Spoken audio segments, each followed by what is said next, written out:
Bueno, bien. Entonces, como les decía, la cantidad de casos favorables, la cantidad de casos favorables sobre el número total de casos posibles.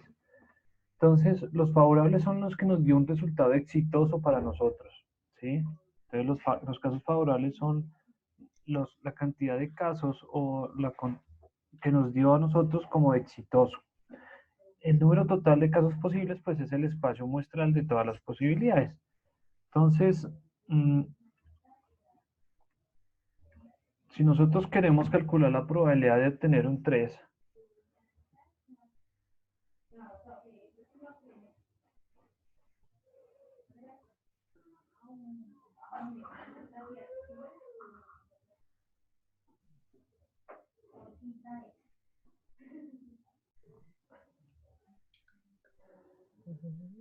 listo, entonces dice, queremos calcular la probabilidad de obtener un 3 en un dado de 6 caras. Equilibrado, bueno, ustedes saben que pueden haber dados que estén trucados o sesgados o demás. Entonces, ¿cuántos 3 hay en el dado? Pues uno. Entonces, un solo 3 y como es un dado de 6 caras, el espacio muestral son pues todos los números, ¿no? Todos los posibles números. Entonces, ¿cuántos 3 hay en el dado? Entonces solo hay uno, o sea, una posibilidad de obtener un 3, que es este de aquí. ¿Y cuál es el espacio muestral de ese dado? Entonces el espacio muestral de ese dado, es 1, 2, 3, 4, 5 y 6. Entonces, ahí tenemos la situación. Entonces, ¿cuántos 3 hay en el dado? Solo hay un solo 3. ¿De cuántos posibles? De 6. Entonces, 1 entre 6. Acuérdense que este número de abajo corresponde al espacio muestral.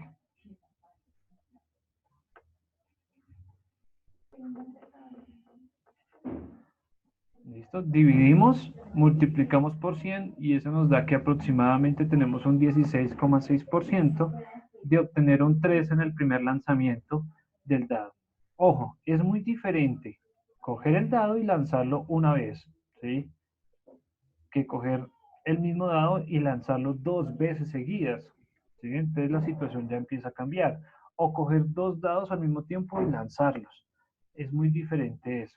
Por ahora estamos aquí en el básico, donde podemos caracterizar primero la probabilidad clásica y revisar los datos. Bueno, entonces aquí en la probabilidad clásica, entonces también tenemos particularmente este PDA, es la probabilidad de éxito.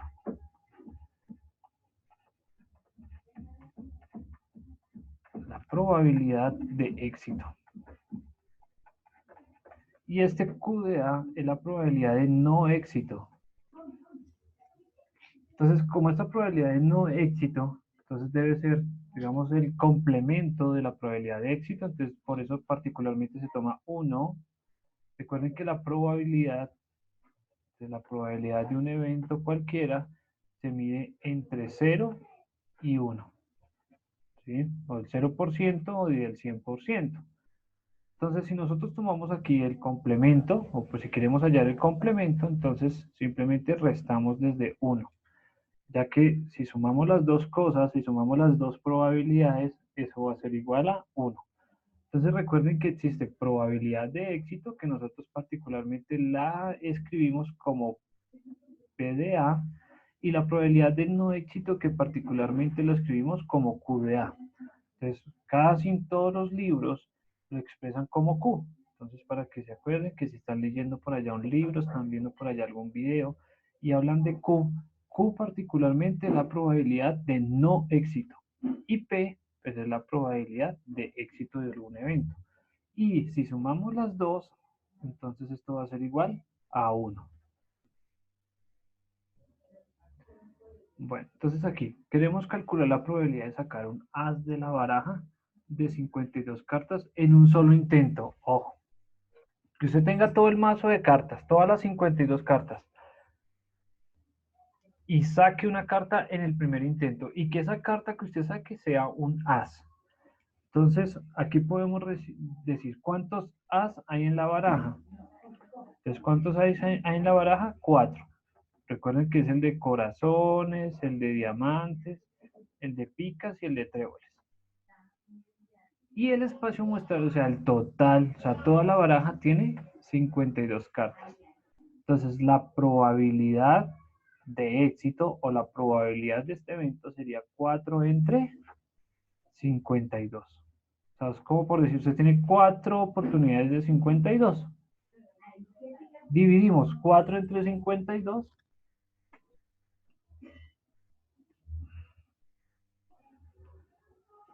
Eso daría 0,07. Que si multiplicamos por 100, nos daría un 7%. ¿Sí? Entonces hay un 7% de probabilidad de que si usted tiene un mazo ahí a la mano y mete la mano, saque un as. Cualquier as. ¿Sí? Cualquiera, el que sea. Pero si lo medimos por el lado de la probabilidad de no éxito,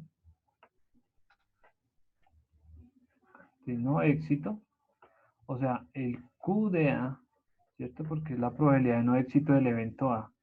Pues sería el complemento, o sea, sería 1 menos 4 sobre 52.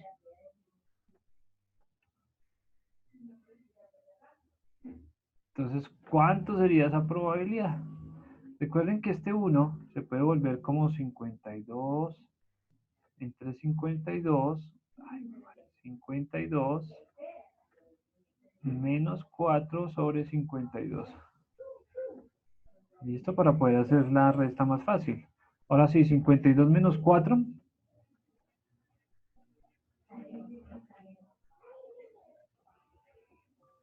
¿Listo? 48 sobre 52. O sea, 48 sobre 52. 0,92. ¿Listo? O sea, más o menos un 92% de no acierto. ¿Listo? De no acierto. ¿Listo? Entonces ahí vemos tanto la probabilidad de éxito como la probabilidad de no éxito. Dime, Maribel. Qué pena un poquito. ¿El 4 de dónde es que sale el 4? De la cantidad de casos favorables, o sea, ¿cuántos as hay en el mazo? Tenemos 4 ases. Ah, ok, es que sí, sí, no soy jugadora de... ah, ya, Ah, ya. ya. Perfecto. Listo. Entonces, ¿cuántos ases tenemos en el mazo? 4. ¿Cuántas cartas hay en todo el mazo? 52. Profe, una pregunta. Señor. Señor. Pues teniendo ya el PDA que nos da el 7%, pues lo lógico sería decir que es el 93%, ¿cierto? Pero nos está dando un 92%. Ah, O bueno, sea, hay un desfase de 1. sí, faltó aquí unos decimales. Ah, ok, listo. Aquí hay unos decimales que no tuve en cuenta.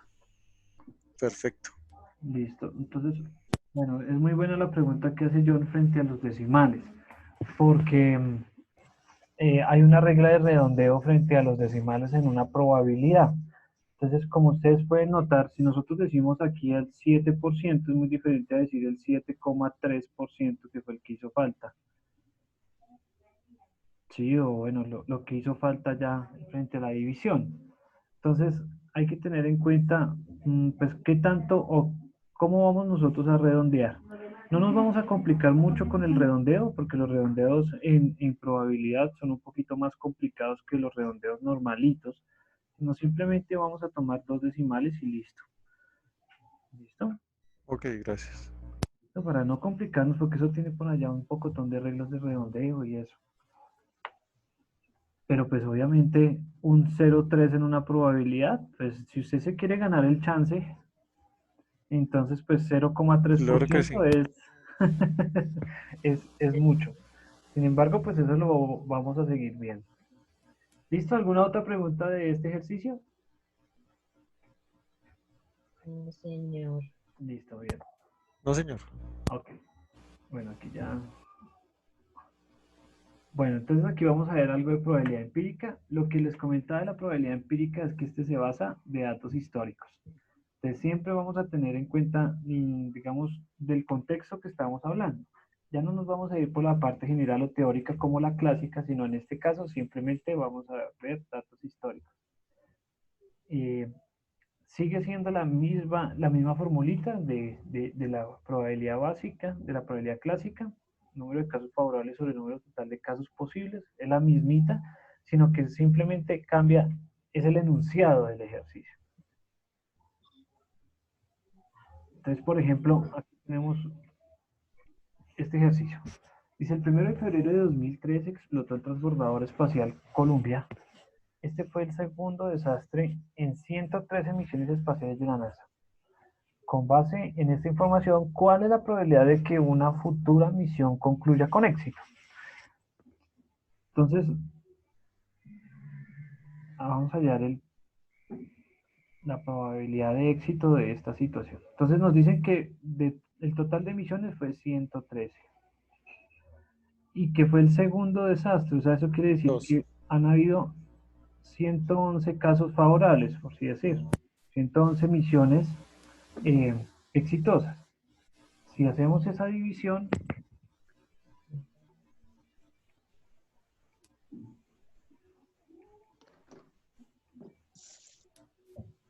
0,98.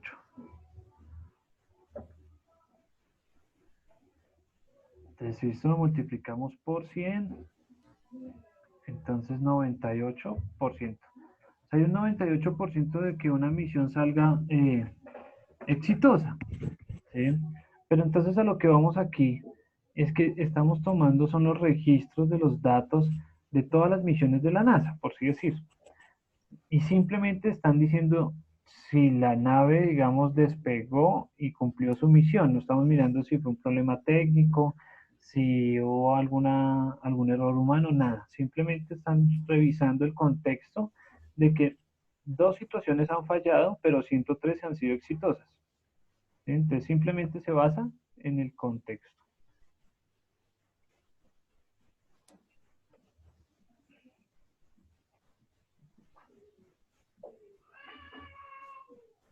Entonces a veces la llaman probabilidad empírica o relativa. Y la subjetiva. Entonces, ¿qué pasa con la subjetiva?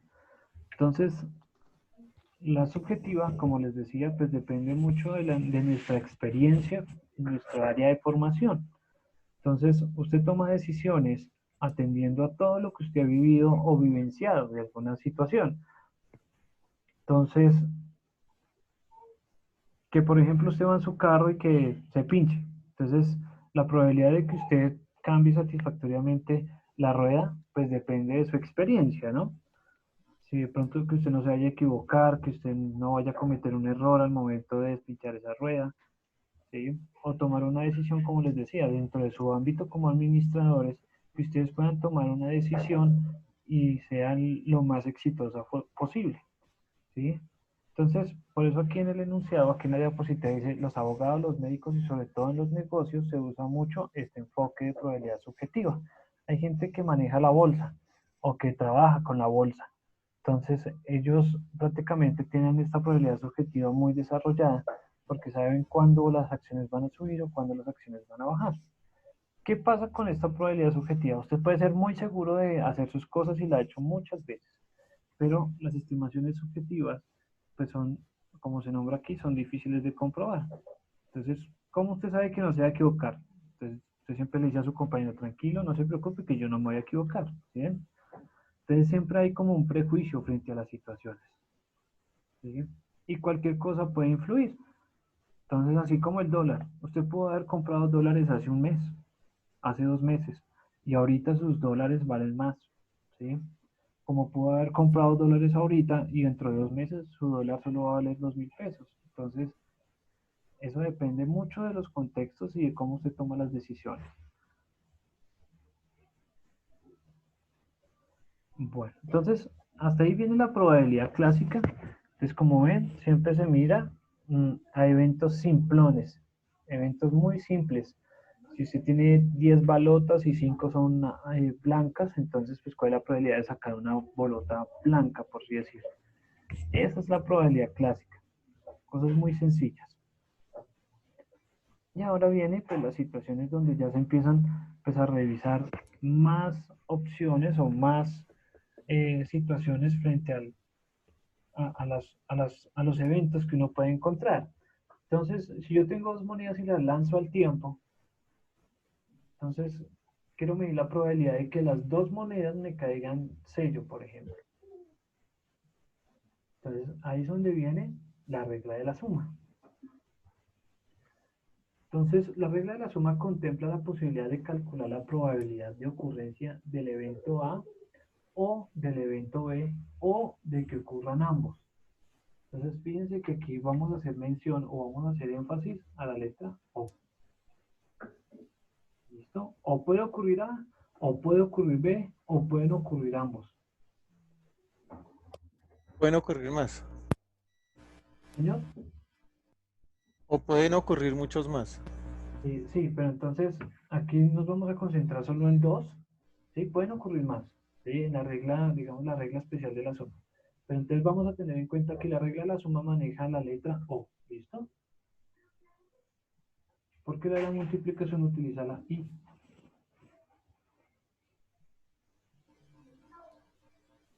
Bueno, entonces aquí podemos involucrar más. Entonces fíjense aquí la situación. Entonces aquí es la probabilidad de A o de la probabilidad de B.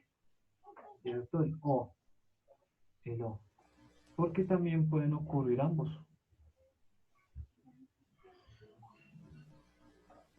Bueno, entonces, bueno, ignoremos ahí un momentico esos espacios muestrales. Me quedaron ahí. Bueno, para explicar la regla de la suma, entonces obviamente debemos tener en cuenta pues un nuevo concepto y es que los eventos pueden ser mutuamente excluyentes. Entonces, ojo porque es un término, digamos, un poquitico difícil de entender y que particularmente se repite muchas veces. Entonces, mutuamente excluyentes es que un evento, ¿sí?, no influya en la probabilidad del otro. ¿Sí? Entonces, que un evento puede suceder, ¿sí?, pero no influye su probabilidad o su evento o su probabilidad de ocurrencia no influye en el evento B. Y no, pues digamos que la situación puede suceder al mismo tiempo, o sea, el evento A y el evento B pueden suceder al tiempo, pero uno no interfiere en el otro. Entonces, por ejemplo, ahí tenemos que al lanzar un dado que debemos medir la probabilidad de que caiga un número 4 o mayor y un número 2 o menor. Entonces, fíjense que en el primer espacio muestral, ¿sí?, de esta situación tenemos el 4, 5 y 6, y en esta segunda situación, fíjense que aquí hay un 1 y un 2. Si ven que este espacio muestral no interfiere con este segundo espacio muestral, ¿sí? No interfiere. O sea, el 4 no está contenido allá ni nada. Es decir, no tienen puntos en común. Y si no tienen puntos en común, son mutuamente excluyentes.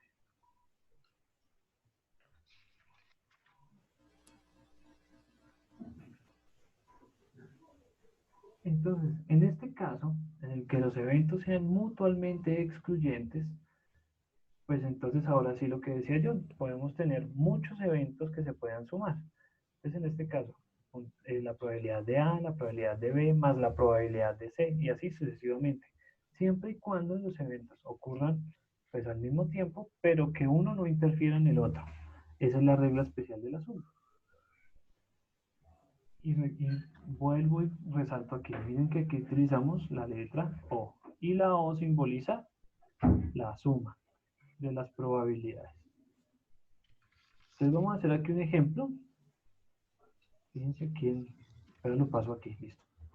Entonces, fíjense en esta situación. Una máquina automática llena bolsas de plástico con una combinación de frijoles, brócoli y otras verduras. La mayoría de las bolsas contiene el peso correcto, aunque como consecuencia de la variación del tamaño del frijol y de las otras verduras, un paquete podría pesar menos o más. Una revisión de 4.000 paquetes que se llenaron al mes arrojó los siguientes resultados. Entonces tenemos aquí la situación. Entonces, Fíjense cuál es el evento A. ¿Cuál es la situación A? Es que tenga menos peso.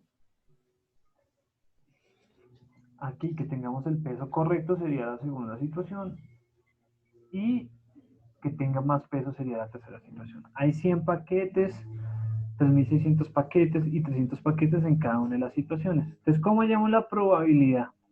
Entonces, recuerden que la probabilidad son la cantidad de casos favorables entre el número total de casos. Entonces, por eso aquí tenemos 100 entre 4.000. La probabilidad de que una bolsa pese menos es de 0,25. Aquí con la de 300 hicimos lo mismo, entonces son 300 bolsas entre 4.000.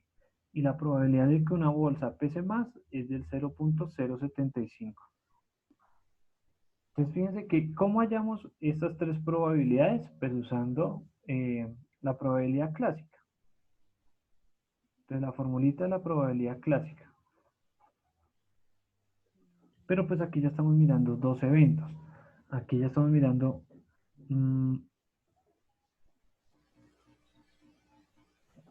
allá.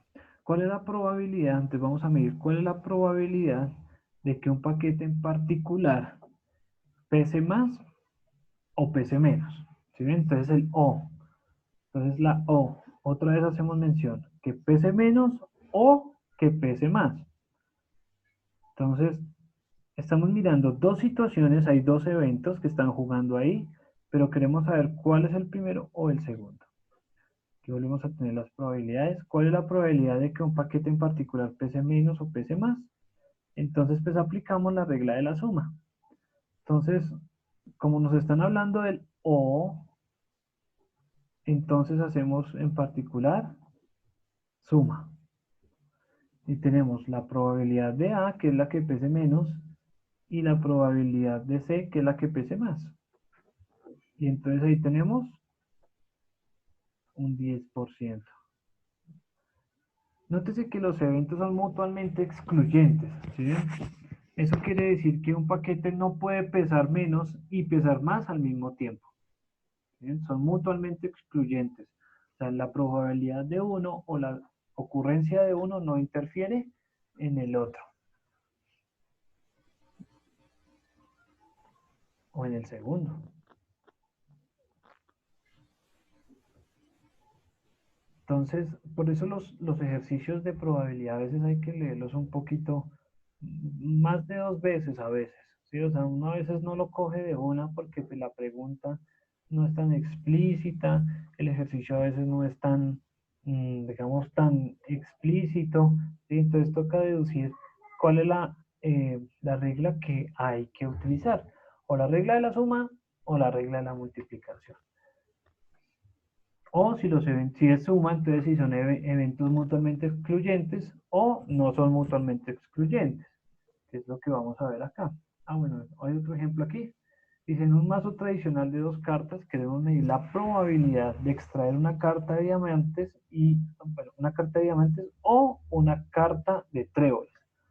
Entonces, volvemos aquí a nombrar de que hacemos referencia al O, ¿no?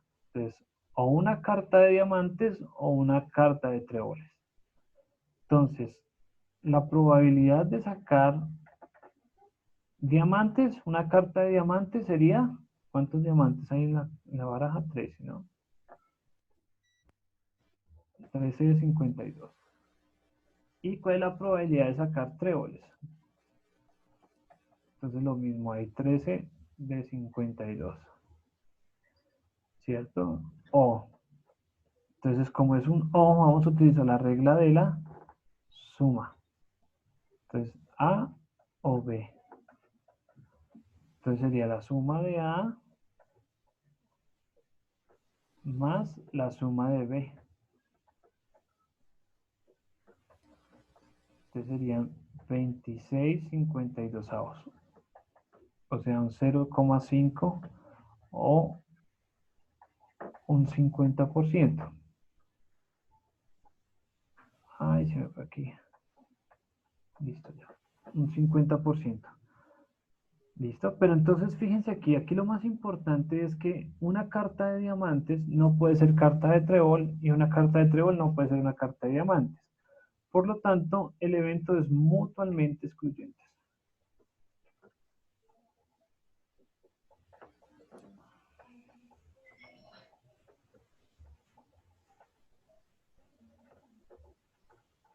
¿Listo? Mutuamente excluyente. Bueno, aquí está todo el proceso. Bueno. Entonces, fíjense aquí la situación. ¿Pero qué se sabe cuando no lo son? Cuando no son mutuamente excluyentes. Entonces, fíjense acá. Si tienen puntos en común, ¿sí? Si tienen puntos en común, entonces toca tener en cuenta la intersección entre los conjuntos. Entonces, ahora vamos a tener en cuenta esta situación. Vamos a devolvernos un poquito a la primaria, donde hablábamos de los diagramas de Venn, o la teoría de conjuntos, o los conjuntos que nosotros aprendimos a hacer. Todos aprendimos a hacer una intersección y una unión. Entonces, si en la probabilidad de A la tomamos como un conjunto y la probabilidad de B como otro conjunto, entonces, si tienen algo en común, acuérdense que esto se llama la intersección entre conjuntos.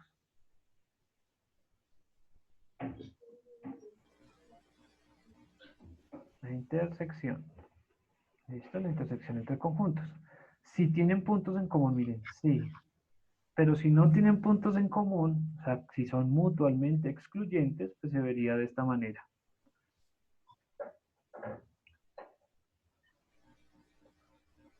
Entonces, cuando ustedes lean un ejercicio donde aparece la letra O, ¿cierto? La probabilidad de que pese más o que pese menos. Entonces, ahí sigue como el proceso. ¿Son mutuamente excluyentes o no son mutuamente excluyentes? ¿Sí ven? Entonces vamos haciendo ahí el diagrama de flujo. Entonces, ¿hay que usar la regla de la suma? Sí. Entonces, ¿son mutuamente excluyentes? ¿Sí o no? Entonces, si no son mutuamente excluyentes, es decir, que tienen puntos en común y hay que revisar la intersección entre los conjuntos, entonces aplicamos la regla general de la suma, donde aplicamos la intersección entre los conjuntos. Fíjense aquí.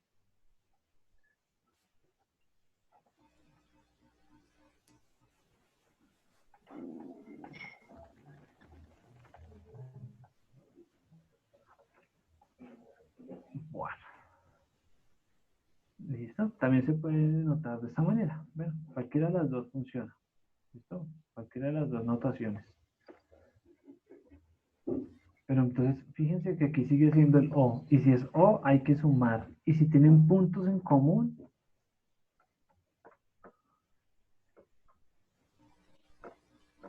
entonces hay que mirar la intersección. Entonces, vamos a hacer otra vez un ejercicio con cartas para aplicar la reglita. Entonces, tenemos un mazo tradicional de 52 cartas donde queremos calcular la probabilidad de extraer un rey o una carta de figura negra.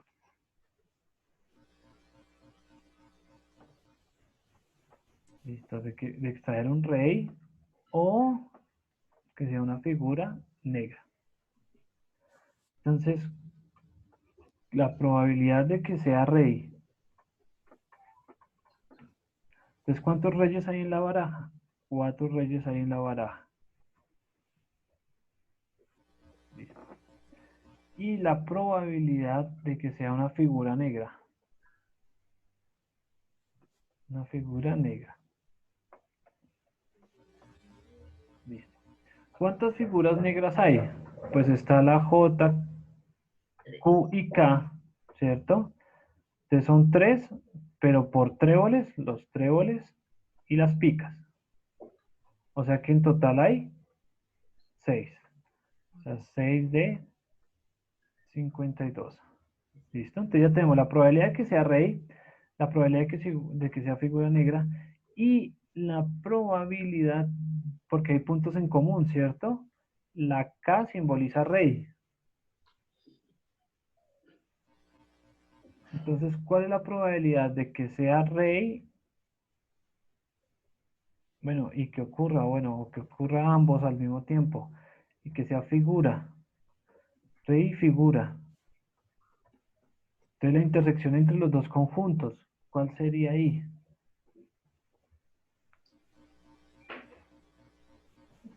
Entonces, recuerden que hay 4 reyes. el de corazones, el de diamantes, el de tréboles y el de picas, ¿cierto? Estos dos son negros. La cantidad de figuras negras, entonces ya tenemos la J, la Q y la K de los tréboles, digamos ahí. Y la J, la Q y la K de las picas. Entonces, fíjense ahí la situación. ¿Cuál es la intersección entre los dos conjuntos? O sea, ¿qué tienen en común este conjunto y este conjunto?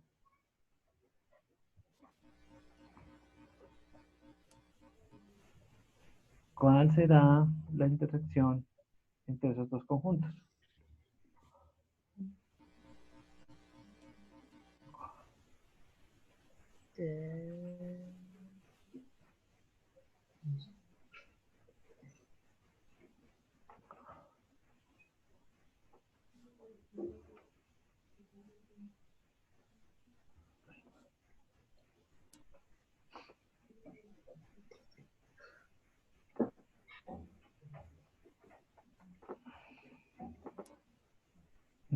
¿Cuál será? Vea, voy a hacerlo aquí en conjuntos.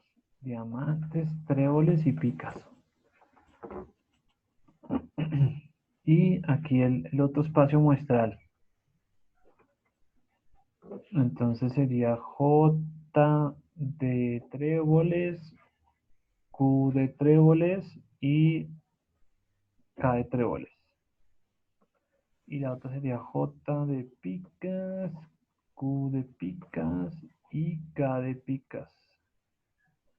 Listo, entonces sería A, lo pongo aquí, A intersección B. ¿Cuál será A intersección B? Estamos hablando de que sea rey, ¿cierto? Entonces aquí está el rey, ¿no? Entonces aquí hay un rey y acá hay un rey, ¿cierto? Que son los cuatro reyes. El rey de corazones, el rey de diamantes, el rey de tréboles y el rey de picas. Entonces, es que no puedo cambiar aquí de color. Ah, sí puedo cambiar de color. Entonces, miren acá.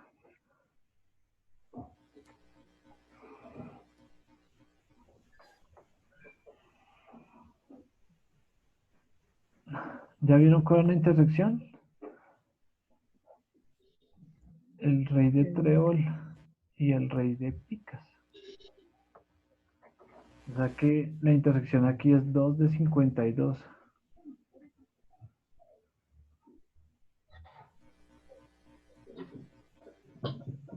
¿Sí ven? Esto es lo que hay que revisar y lo que hay que mirar.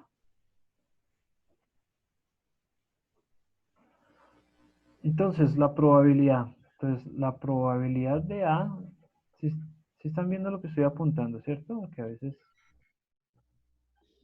Sí, señor. Listo, vale. Entonces, la probabilidad de A... Entonces, la probabilidad de A o B, ¿sí? Entonces sería 4 de 52, ¿cierto? Que sería la probabilidad de que sea rey. Más la probabilidad de que sea figura negra. O sea, 6 de 52. 52. Ya puedo borrar. Menos lo que tengamos en común, o sea, 2 de 52. Entonces 6 y 4, 10, menos 2, 8 de 52. Esa sería la probabilidad.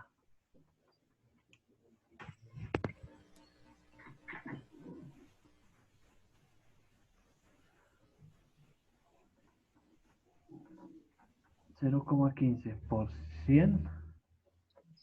Entonces daría un 15%. Listo.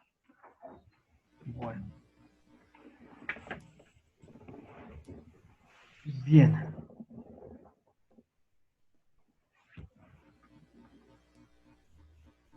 Entonces ahí está. Ahí está el ejercicio. Entonces, ojo ahí con las situaciones.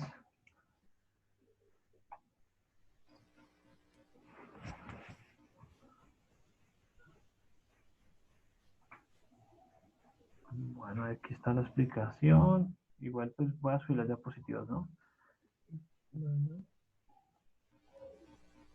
Ujú. Espera que aquí, ya, aquí está, pero espérame un segundo que es que, ay, pero me borro todo eso.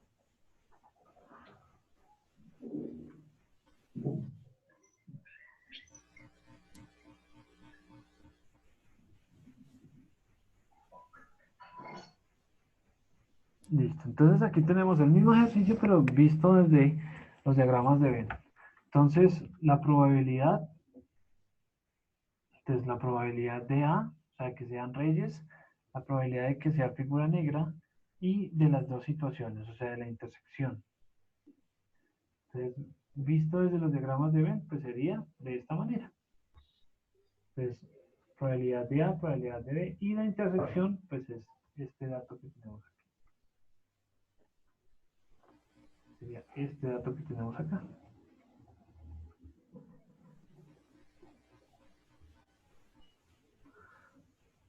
Listo.